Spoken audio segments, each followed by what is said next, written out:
If you've ever started a new fat loss phase or training program with enthusiasm only to have it derailed by unexpected events like illness, work stress, or family emergencies, and you find yourself constantly falling off track and struggling to maintain consistency with your goals, this episode's for you. Today, I'm going to reveal how the engineering concept of risk management can help you create a bulletproof plan that adapts to life's chaos and uncertainty. You'll learn how to build flexibility and resilience into your nutrition and training approach so you can keep making progress even when life throws curveballs your way.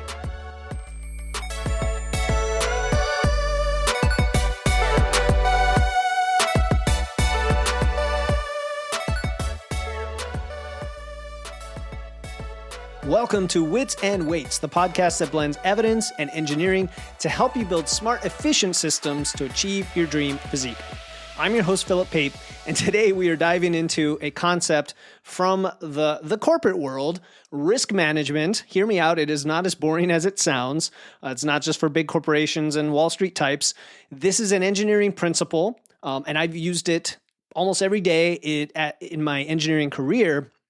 That can be a real secret weapon for creating a sustainable, resilient, adaptable plan. And in this case, we're talking about your fitness, your nutrition, and so on, that will then stand up to real life. Because think about it. How many times have you started something new? You're super excited. You're entering a fat loss phase, starting a new training program. You're ready to go Monday, right? I'm going to start on Monday. You're all fired up, ready to go. And then it falls apart sometimes pretty quickly when unexpected stuff happens, right? Maybe you got sick. Maybe you had to travel for work. Maybe some family obligations just took over your schedule. 20 people visited your house, whatever. And suddenly that quote unquote perfect plan that you had mapped out goes right out the window. And so we're going to talk about that today. I'm going to show you how to use risk management principles to create an approach that can bend without breaking, no matter what life throws your way. Because that's what we want. That is what is sustainable. Something that you can just keep doing no matter what, knowing that the default is life. Life is the default. Things that are unexpected is actually the norm. And before we dive into that, just really quick, if you enjoy the show, if you want to hear more episodes like this, hit follow in your app. It helps people find the show, but it also makes sure that you don't miss an episode. Just hit the follow button. Make sure that you go into your podcast app you're listening right now and click follow or subscribe, whatever it's called. All right, let's talk about the main reason that most plans fail. And this is really any plan, right? Whether it's in the corporate world, engineering, or with your fitness. And the biggest culprit here is rigidity. We create perfect ideal scenarios in our heads. And I do this as well, right? We have our perfect self, our future self is going to be perfect, right? I'm going to work out 5 days a week. I'm going to meal prep every Sunday. I'm never going to touch food after 7 p.m. I'm going to get my 12,000 steps a day, and it's just going to work out, right? Sound familiar? Even if you think you have the discipline and willpower to do it. And the problem is life doesn't care about this. And life doesn't care about your plan. Life is messy. It's unpredictable. It loves to throw wrenches even to the best laid schemes that we create. And then what do most people do when this happens? They think they failed. They beat themselves up. They oftentimes just give up like, oh, I just can't be consistent. I can't stick to my plan because this happened. And that is the all or nothing mentality that leads to frustration and inconsistency. And this is where risk management comes in. In engineering, risk management, sometimes called risk and opportunities management, is about planning for the known and unknown risks to get to your outcome, to achieve your objective, to get the product out the door on time, on budget, meeting all the requirements. And it's not about creating a perfect plan. It's about creating one that is resilient to all the things that you may not foresee. And there's two types of risk we deal with. So this is really important. There are foreseeable risks. These are the known unknowns. Okay, these are things we can predict that might happen based on our experience and based on common sense. It's the things that you know are going to happen, but you're not sure when, like getting sick, like having to travel for work, like dealing with holidays, social events. You know they're going to happen. They're known unknowns. That's foreseeable. Then there's unforeseeable risks. These are unknown unknowns. Things that you don't know, you don't know. The curveballs that you could not have possibly anticipated, like a family emergency that pops up, or you suddenly have to move, or a global pandemic hits, right? So, sound familiar? And those are so there's what we know we don't know, and what we don't know that we don't know. And the thing is, we know that all of that is going to happen. We know that the unknowns are going to happen, and we know that the unknown unknowns are going to happen. So the key is to create a plan that can adapt to both types of risks. And instead of a rigid and flexible plan, which guess what? Hint, that's what diets are, like the keto diet or vegetarianism or whatever. It is rigid and inflexible. We want to build a strategy that's more like a shock absorber, right? It can cushion the impact of the bumps of life and then just allow you to keep moving forward, like a really good suspension on a car. Not like a finely tuned sports car trying to go off road, right? But actually something that can handle all the bumps. So how do we actually do this? So I'm going to give you just a few practical steps here. The first one, of course, is we have to identify what those risks are. And this is reflection. This is brainstorming. Anything that could derail your plan. Go through the list, take a piece of paper out and think about your life and over the next 6 months, what could happen? Work deadlines, family commitments. What do you get sick on a regular basis, or your family or your child gets sick and it could make you sick? And it's not like you're trying to predict when exactly these are going to happen. Although in some cases like social events or the deadlines, you know when they're going to happen. And then you're basically leaving room for the things you know are going to happen. You're just not sure when. The things you know you're going to happen and when they're happening, and then even some things that you may not have a clue they're going to happen. And then for each of those, you want to identify how likely it's to happen and how much it would impact your plan. Because some things may not matter that much, right? Like, okay, you have a work deadline, it creates stress, but if you know for sure you're going to schedule in your training in the morning and work doesn't start till later and it's not going to matter, then maybe it's not going to impact your plan as much, but it might impact your food plan, right? Having more stress or having a situation where you have to go into work more frequently or something.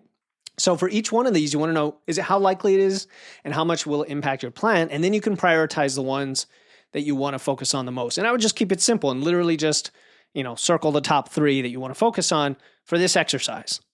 Now, step 3, develop strategies to deal with each risk. This is contingency plans. These are what I've sometimes called if-then strategies. If you often miss workouts due to work, then have a 20-minute home workout ready to go as a backup. If a social event is going to come up for work, let's say you get invited to a happy hour and you're going to go because it's good for business or whatever, and it normally derails your nutrition, then I'm going to eat a small protein-focused meal before I go out. Or I'm going to have a plan ready to go to choose what I eat and drink at any event, right? So if, then. If unexpected travel comes up, then I'm going to research nearby or the hotel gym in advance, or I'm going to pack my bands or my blood flow restriction training cuffs for a in-room workout. Right? So again, it's if this thing happens. I don't know when it's going to happen. I don't know how long it's going to be. I'm going to have a then strategy, a contingency plan for it. The other thing that complements this, that supports this, is building in flexibility to your whole plan in general by default, right? Now, it depends on what we're talking about. So for example, training sessions. Instead of saying I'm absolutely going to work out 5 days a week, you can say, I have a plan for a 5 days of training, but because I know sometimes I'm not able to do that, I'm okay stretching out my week by a day or two and still getting in on my workouts. I just may have an extra day there, or I might shift them back and forth, right? So either the number of training sessions can kind of spread out beyond that week, or I know that I have flexibility in the days that I can train. Right? If you're only training 3 days a week, you probably have more flexibility to do that than say if your training program is 5 or 6 days. So that's some flexibility on the training side. For your food, I love ranges, right? Minimums and ranges for calorie macro targets. So again, it depends on what you're going for, but let's say you're in a fat loss plan, you have calorie and protein target. I would want to hit the minimum protein, but then kind of get within 100 or 150 calories of the calorie target either direction from fats or carbs, right? Like create the amount of flexibility you need to know that it's sustainable. Another flexibility is eating throughout the week, right? When you do meal prep and when you have quick options to go to in your pantry and you are smart about your grocery shopping ahead of time so that you have your fridge, your cabinets, your pantry filled up with multiple options, then if something throws you off during the week and you can't stick to your normal meal plan, your normal routine, even if you have prepped it, you'll at least have a second, third, or fourth backup that you can go to, and you're not just reaching for the candy jar or reaching for the vending machine, right? Or just you're not sure what to do, so you stop in a grocery or you stop in a convenience store and you grab, a muffin, right? Or a, calorie dense hot dog or something. So building in flexibility complements having the backup contingency plans. And then because you have all this flexibility built in, you always want to assess, is it working for you? Is one of these things not actually solving the problem and mitigating the risk? Like, let's say you are invited to a happy hour and you go, and all of a sudden the same thing happens as always happens. You have the nachos, you have the 3 margaritas, and you overconsume. And before you know it, you've gone way past your calories for the week, despite having your risk management plan. Well, that plan obviously wasn't effective. So you just have to come up with a different one that's actually going to work. So that doesn't rely on you having too much discipline or willpower to do it. And that iterative process is part of the flexibility of risk management and is key to, again, sustainability, right? And then underlying all of this is, again, we are not trying to be perfect. We're not trying to have a perfect plan, nor are we trying to execute perfectly. We're trying to just make progress from day to day. Look at every challenge that trips us up as a lesson to adjust our plan rather than a reason to quit, and we'll be fine. And so the power of this approach isn't just helping you stick to your plan.